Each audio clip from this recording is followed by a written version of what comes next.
Hello there, my beloved Rangers. I wanted to start a new series where I review each of the four classes, and I try to review his weaponry, his strengths and weaknesses, as well as at the end share my opinions on the class and just where I would like to see the class go. So first of all, let's learn about what the Ranger is. It says he is an infantry special forces. Rangers are combat experts who can handle a wide range of weapons. I'll give him that this time. 4.1, I wouldn't give him that, but this in 5, I will give him that. And it says on the bottom, this soldier class is the easiest to use and has the highest combat strength. Yeah, that is a bold-faced lie. Wing Diver is the easiest class to use because she can fly. She can fly. Ranger can walk. She can fly. A lot easier. Anyway, Ranger, however, has seen a lot of improvements in EDF 5, and that is what I'm going to kind of go through and cover in this video. As far as Ranger class goes, I've always loved the Ranger class in all the EDF series because of just the challenge it was to play as him. I personally love a challenge in the games. That's why I play these games, actually. And Ranger class always was difficult because of the fact you were forced to learn the level mechanics. You were forced to learn the enemy patterns because you had limited mobility, and therefore you would have to, take things carefully and trying to figure things out together and encourage teamwork as well, which I really liked. So, Ranger, however, has seen a lot of improvements in this game, and I think for the better, but we'll cover that later. As far as close range combat, let's start with that. Before in EDF 4, Ranger was more of a distance fighter. If he was mobbed by a bunch of enemies, he was in a lot of trouble. So that was something I didn't really care for in EDF 4, but in EDF 5, his close-range combat has improved drastically, and mainly because of the shotguns. Now that they shoot through targets and are insane damage, he can hold his own in close combat. Also, like weapons such as like the super acid gun, very strong in close-range combats. He has the C-70 bombs, C-30 bombs, all these bombs now, which is also very good for close-range combat and very, very strong. He has fire weapons still. I mean, they haven't changed since EDF 4, but he still has the fire weapons, the napalm, and the level 54 volcanic napalm, which helps him with close-range combat as well. He has the firecracker, which is returned, which is very, very good as well to help him with close-range combat. Firecracker 0 is called now. And then even his machine guns. Even his machine guns are very strong this time around for close-range combat. So overall, I think his close-range combat has moved up significantly in this game, which I'm happy with. And if I had to give it a rating, I would give him a 8 out of 10 in close-range combat. And that goes for Inferno difficulty and the lower difficulties. I'm separating the ratings with, like hardest and lower, and then Inferno, because I think that should be separated, in my opinion. Now on to long-range combat. For long-range combat, I would say Ranger was pretty good in EDF 4. I would say that was his strength, actually. And he had some decent options, and he was more of like a distance fighter. But in this game, I would say it's changed a little bit. It seems like the other weapons have got an increase, and the sniper weapons remain the same in EDF 4. And I think since the enemies, it seemed like the enemies are more damaging, the enemies have more health, and it seemed like his snipers didn't receive that upgrade that he needed to play in EDF 5. They're not terrible by any means, but I think, like for example, it depends on the difficulty you're playing for snipers. If you're playing hardest or lower, he has pretty good sniper rifle, pretty good damage, especially the Dunkel. Forgive me for saying the word Dunkel, but his Dunkel sniper rifles are very good on lower difficulties. I really like the Pylon. His KFFs can be good on lower difficulties. He has a good stringer. So he has some decent sniper rifles on lower difficulties, but when you get to Inferno, that's where the damage falls off, and his damage isn't that great. His best ptarmigan does about 4,400 damage, I believe, a second, or somewhere around there, which it sounds good. It would be good in EDF 4, but in EDF 5 it feels lackluster, and he can struggle with a lot of ranged targets and killing them fast enough. And the Fang, unfortunately, also isn't as strong as an EDF 4. It was, I think, 18.9 or something in EDF 4, which I wish it would have been in EDF 5, but it's only 13,000 some in this game, which is kind of disappointing. But I would say his snipers are average. However, he does have a strength in long-range combat in his missiles this time around, which I think is a good change. His missiles are very strong this time around because, like for example, the MEX-5 actually has 8 missiles, so it makes it a lot better weapon, and it makes it viable for the increased in difficulty in this game compared to 4. His MLR-ATF is good, his fork is good, his prominence is finally good with the reload time.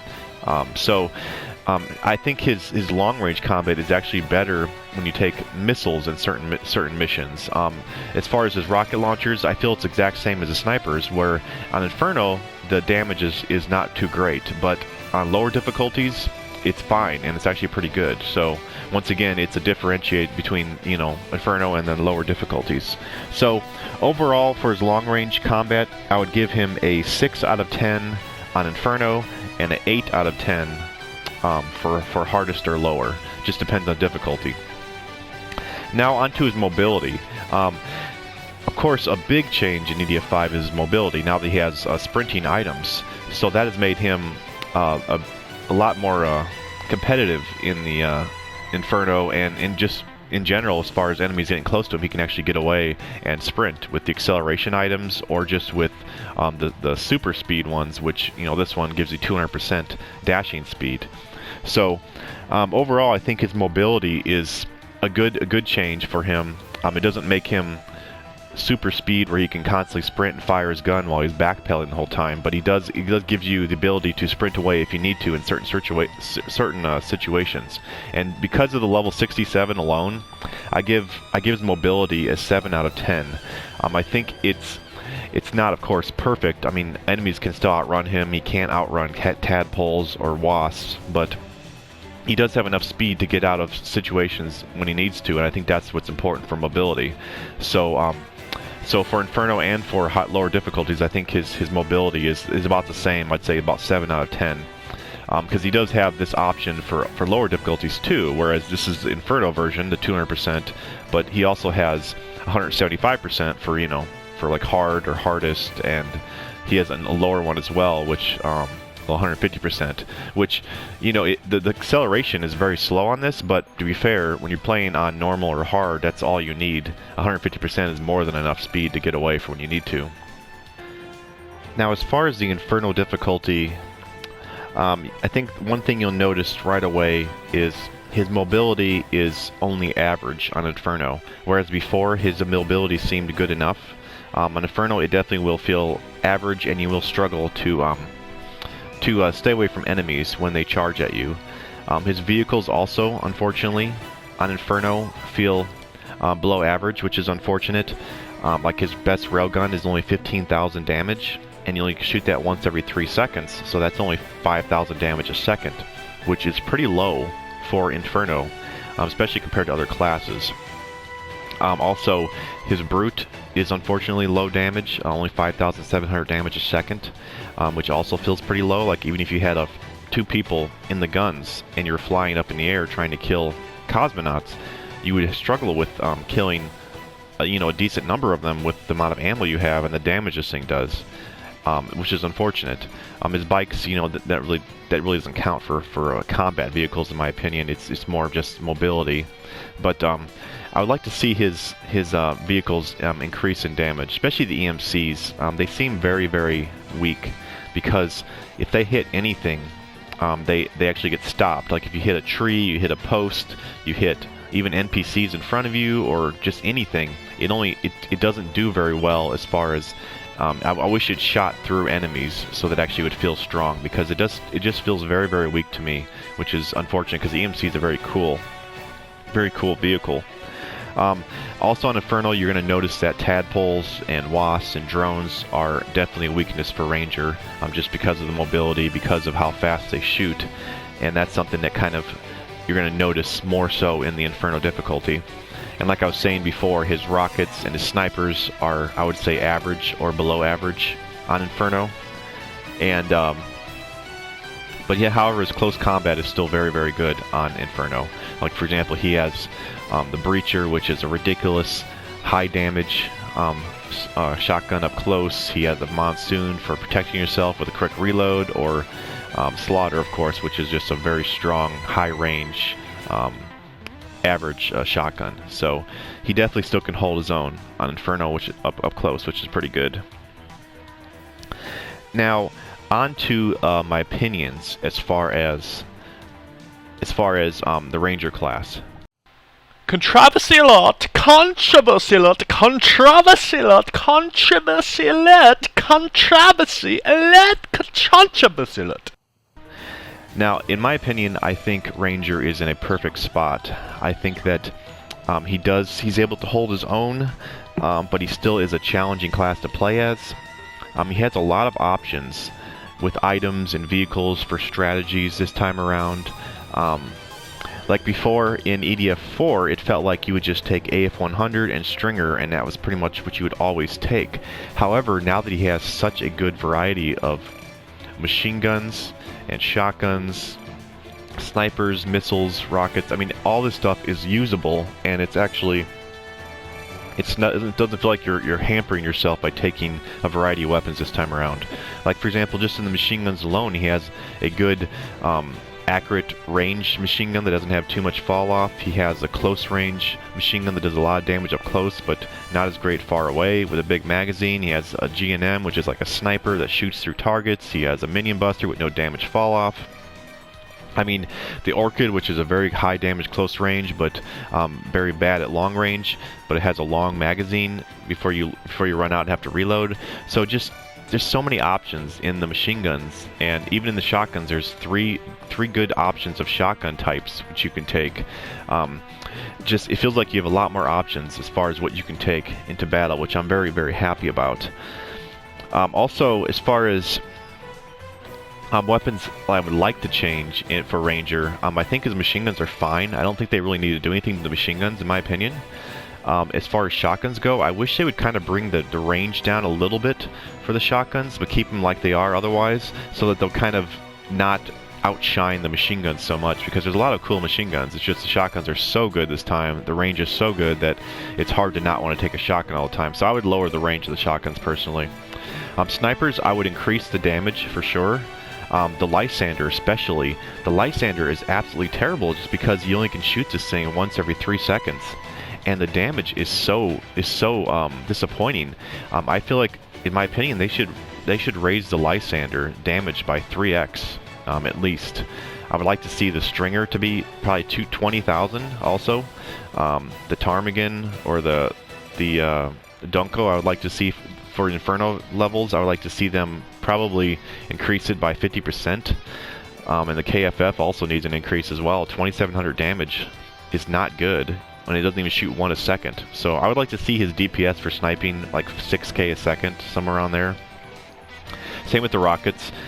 Like I said, this just goes for Inferno. I think his rockets lower level are fine, but the higher level ones definitely need an increase, which is unfortunate, especially the Goliath. I'm kind of disappointed with the best Goliath, so I would like to definitely see that improved. His missiles, I think, are perfect. I wouldn't do anything with them. His grenades, I would like to see some higher level grenades, because his best DNG is unfortunately not strong enough on Inferno for the most part. I would like to see it probably, I don't know about doubled in damage, but probably 50% more damage for the DNG so he actually can use the grenades. I think his grenade launchers are fine. Umax maybe increase the damage a little bit, but other than that, I think his grenades are in a good spot as well. And then in this last column, I think his acid guns, I would like to see the lower level acid guns more damage, especially because it seems like there's not much use to use these lower acid guns, which is disappointing, whereas the super acid gun is so good. So I would increase the damage for sure on these, and increase the reload time as well. The flamethrowers, I would definitely want to increase the range. I would double the range on these flamethrowers, and then I think they would actually be useful. I think their damage is fine. I think everything else is fine, just the range is the problem, so that's unfortunate. Firecrackers, I think, are in a good spot. The bound guns definitely need work. My goodness, I rarely ever use these things, and I would like to see them useful underground, for sure. Maybe make them so they penetrate targets. That could maybe make them useful. but definitely increase the damage on these things.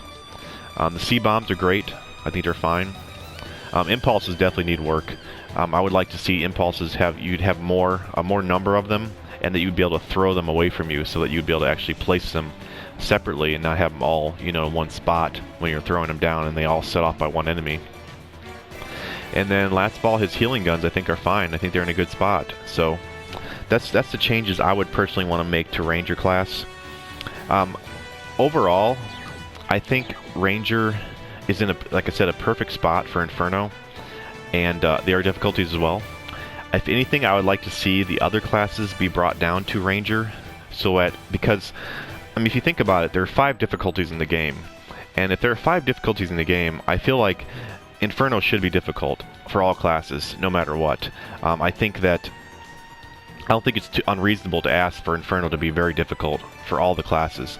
And as it stands, which we'll cover that in the future reviews, it is not difficult for other classes. Whereas for Ranger, I feel like it's a good, he could hold his own, but it's still a challenge, and I think that's why I think Inferno should be.